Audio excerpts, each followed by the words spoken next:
देखो सबसे पहले आज हम लोग जो पढ़ेंगे वो होगा स्ट्रक्चर ऑफ स्पर्म है। लास्ट क्लास में हमने स्पर्मेटोजेनेसिस में कौन कौन से हार्मोन यूज में आएंगे उसके बारे में पढ़ा था। तो आज आप पहले होगा structure of sperm, NCERT page number 48 open कर लीजिए। Structure of sperm, structure of sperm, structure of sperm, NCERT page number 48। चलो एनसीईआरटी पेज नंबर 48 ओपन कर लिए। पेज नंबर 48 पे आपको स्पर्म का डायग्राम दिख रहा होगा। अगला पेज, अगला पेज, अगला पेज, अगला पेज, हाँ देखा सबसे ऊपर में। उसमें आपको क्या क्या दिख रहा होगा वो बता रहा हूं। प्लाज्मा मेम्ब्रेन सबसे ऊपर।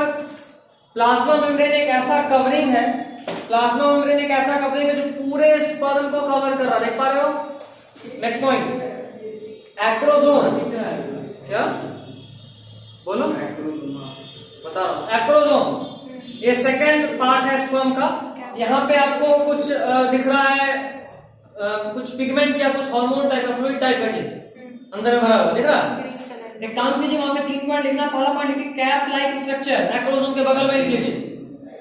बुक में ही एक्रोजोम जहां लिखा हुआ है, एक लाइन से बोल रहा हूँ। अच्छा एक लाइन से ये बोला, उसके बाद ये उसमें कुछ लिखा था पहले वाला में नहीं, यहाँ पे कैप लाइक स्ट्रक्चर कॉपी में लिखो, वो कोई दिक्कत नहीं। लेकिन हम चाहेंगे कि डायग्राम दोबारा से कॉपी में बनाना और वहां पे जो लेबलिंग करना वहां पे लिखना। Cap like structure, cap like structure लिखो। ऋषा बुक में लिखो ना, तुम पेंसिल से बुक में लिखो कैप लाइक स्ट्रक्चर।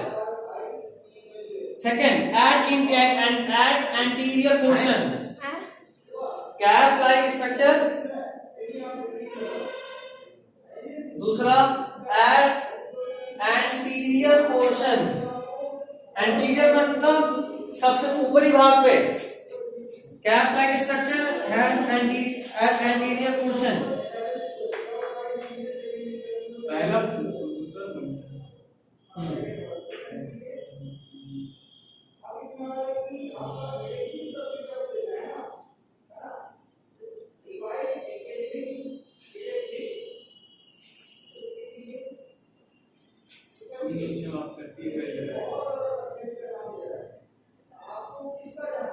शीर्ष पूरे पोस्टीरियर, ठीक है। कैप लाइक से टोपी की तरह होता है और पोस्टीरियर, पोस्टीरियर को बोलते हैं चौका वाला, इसलिए शीर्ष।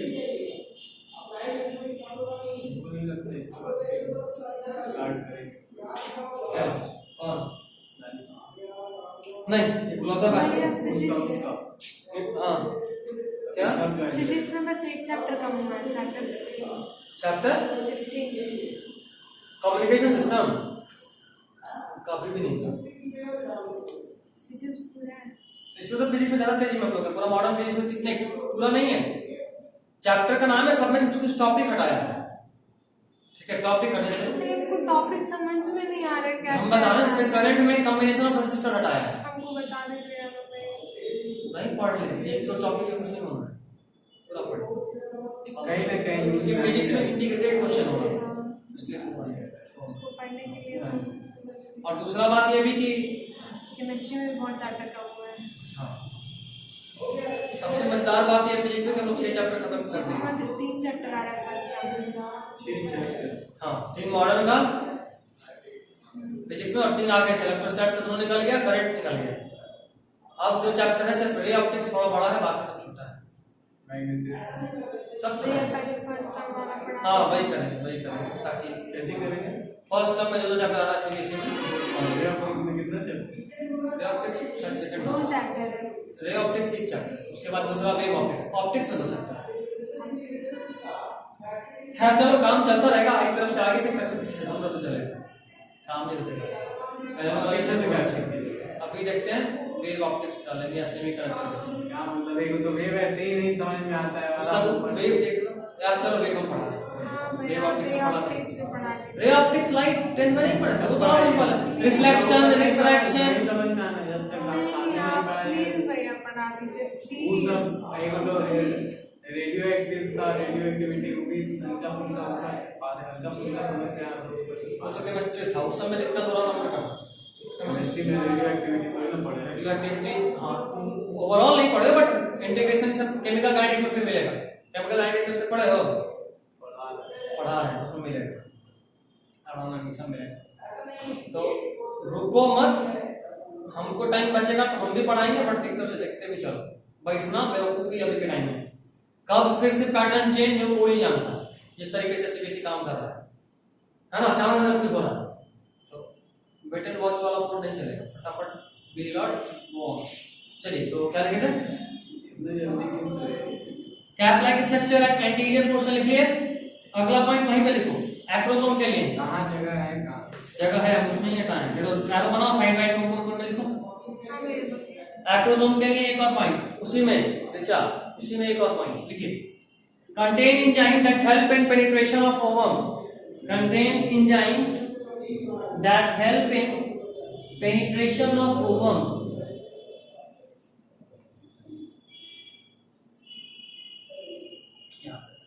अभी जो बोले उसका मतलब यही, contains enzyme that help in penetration of ovum।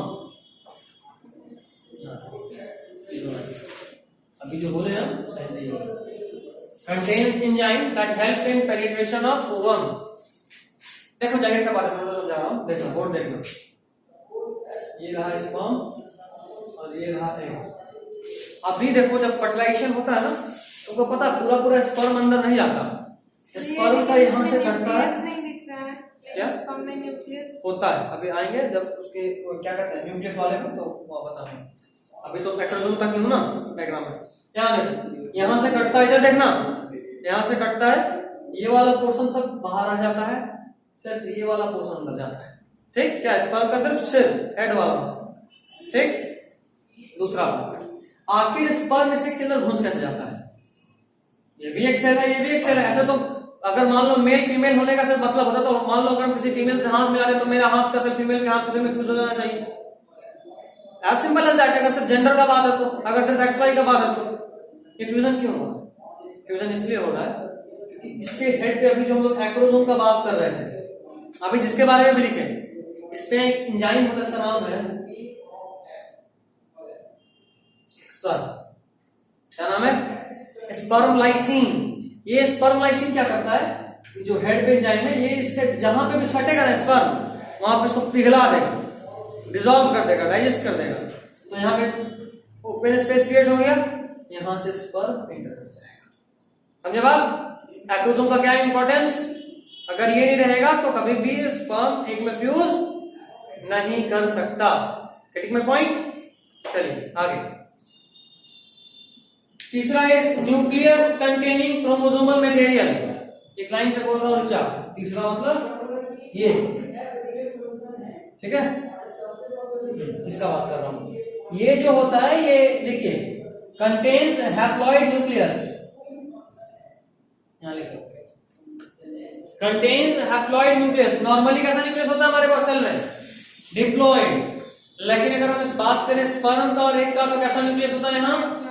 Haploid. चलिए कंटेन्स हैप्लॉइड न्यूक्लियस हो गया। Next is neck region. Neck region दिखा डायग्राम में, गर्दन देखा, उसमें ज्यादा कुछ नहीं है, बस वो ज्वाइंट है। ऐसे वहां पे एक स्पेशल स्ट्रक्चर का नाम है प्रॉक्सिमल सेंट्रियोल, एक्स्ट्रा है। क्या नाम है उसका? Proximal centriole. जाइगोट जब डिवाइड करता है ना, स्पर्म और एग फ्यूज किया तो बना जाइगोट। जाइगोट जब डिवाइड करेगा तो पहली बार जो डिवीजन होता है ना, उसके लिए स्टिमुलेशन यही देता है। कौन स्टिमुलेशन देता है?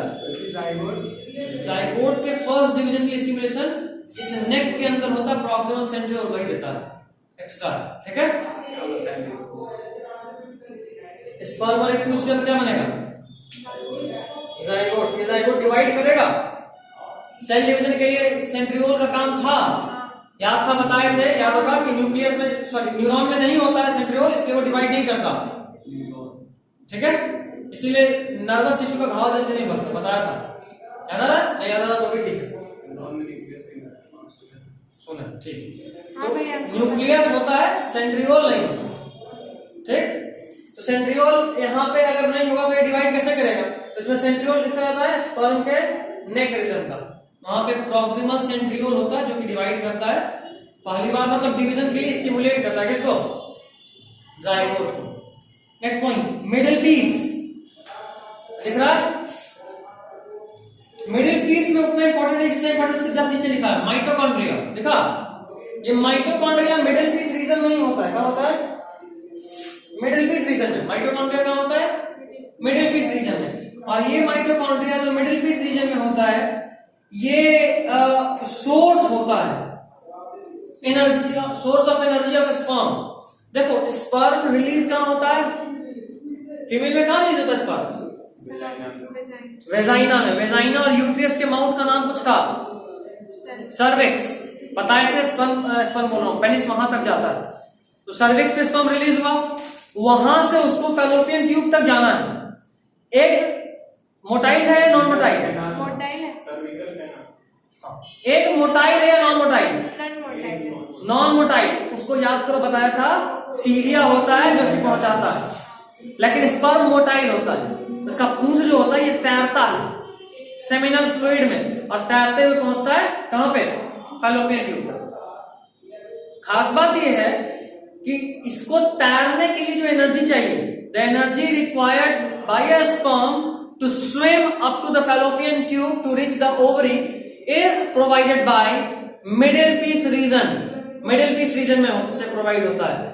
That middle piece region contains maximum mitochondria which provides energy to the sperm for that movement. Mitochondria का भी वही नाम होता है, पावर हाउस कहलाता है। हाँ, तो यहाँ पे वो किस रीजन में होता है ये बता रहा हूं मैं, मिडिल पीस रीजन। खास बात देखो, एक बार जैसे ही ये फ्यूजन करने वाला है तो ये तो यहाँ से कट गया, तो क्या माइटोकॉन्ड्रिया जा रहा है स्पर्म का एक में, नहीं जा रहा। तो याद रखना। अच्छा एक और बात, स्पर्म का मूवमेंट दो जगह पे होता है, मेल में भी होता है, बनता कहां पे है, स्पर्म का मूवमेंट दो जगह पे। बनता कहां है मेल में, स्पर्म टेस्टिस में। रिलीज कहां से होता है, एक्सेसरी डक्ट से, पेनिस। तो इतना दूर का मूवमेंट भी स्पर्म किया, लेकिन उस मूवमेंट में टेल का कोई रोल नहीं होता, उसको बोलते हैं विप्लास मूवमेंट, सॉरी अंडरलैटिंग मूवमेंट। क्या बोलते हैं, अंडरलैटिंग। उसमें जो हेड रीजन की वजह से एमीबॉइड मूवमेंट करके आगे बढ़ता है। और फीमेल जेनिटल ट्रैक्ट में टेल का रोल आता है, और वहां पे जो स्पर्म का मूवमेंट होता है उसको बोलते हैं न्यूट्रिशन के कारण वो आगे बढ़ते जाता है। ये स्विम करने के लिए कुछ न्यूट्रिशन, मतलब ये लिपिड भी तो, फ्लूइड भी तो चाहिए। हाँ, तो सेमेन क्या है, सेमिनल प्लाज्मा ये सब जो आ रहा होता है, क्यों आ रहा होता है, फ्लूइड ये सब साथ में जाता है। वाइडल, आप जो पाथवे बोले उसका, जैसे अमीबा मूव करता है स्यूडोपोडिया बना के, वैसे मूव करता है। अमीबा को तो कुछ मतलब उसका फूड मिलता है तभी ना मूव करता है। इसको भी स्टिमुलेशन मिलता है, हमेशा थोड़ा ना स्पर्म बाहर निकलता रहता है। स्पर्म कब बाहर निकलता है, मेल सेक्सुअल एक्साइटमेंट के वक्त स्टिमुलेशन मिलता है, इसको भी हार्मोन का लेवल बढ़ता था, वैसा होता अपने आप नहीं होता। ठीक है, चलिए तो कहां थे, माइटोकॉन्ड्रिया। हाँ, इसको mitochondria energy source of for swimming of sperm in female genital tract. और इस मूवमेंट को क्या बोलते हैं, movement of sperm in female genital tract is called whiplash movement. देख लो, बोले कहाँ, लिखवा रहा हूं, movement of sperm in female genital tract, movement of sperm in female genital tract is called whiplash movement. Male genital tract में बोलते हैं, ये इंपॉर्टेंट नहीं है, दोनों में से कोई undulating movement in male. Female genital tract में जो मूवमेंट है उसको क्या बोलेंगे, ये इम्पोर्टेंट है। नहीं, इंपॉर्टेंट दोनों में से कोई नहीं। ये इंपॉर्टेंट है कि इसमें tail has role, tail has role in it. और इसको एनर्जी कहां से मिलता है, अरे माइटोकॉन्ड्रिया नहीं बोलेंगे, मिडिल पीस बोलेंगे। सबको जानता है कि माइटोकॉन्ड्रिया है, माइटोकॉन्ड्रिया ही ना लिखा हुआ है, एनर्जी सोर्स ऑफ हाँ, सिस्टम। तो वो हमें से माइटोकॉन्ड्रिया कहां है, मिडिल पीस में। उस एरिया का नाम बता। एनर्जी प्रोवाइडेड बाय, ऑप्शन में दोनों रहेगा तो नहीं रहेगा, देखा तो बोथ ए एंड बी करके भी होगा, और अगर दोनों रहा तो माइटोकॉन्ड्रिया हमारे। और सबसे नीचे में है टेल। ये टेल रीजन क्या करता है, मूवमेंट प्रोवाइड करता है। अच्छा बताया था ईच इजैकुलेशन में 200 to 300 मिलियन स्पर्म रिलीज होता है, जिसमें से 60% must have normal semen size and 40% must have vigorous motility, बता चुका था। चलिए oogenesis के उसके बारे में दिया हुआ है, बताया था। oogenesis के बारे में नहीं पता है, थोड़ा सा नहीं बताया था। नहीं। Primary oocyte, secondary follicle, tertiary follicle सब कुछ। ये बस डायग्राम में दिखाया था। अच्छा ठीक है, फिर तो इस वाले क्वेश्चन को नहीं हुआ तो अगले क्लास में अच्छे से निकालना, ठीक है बस बस।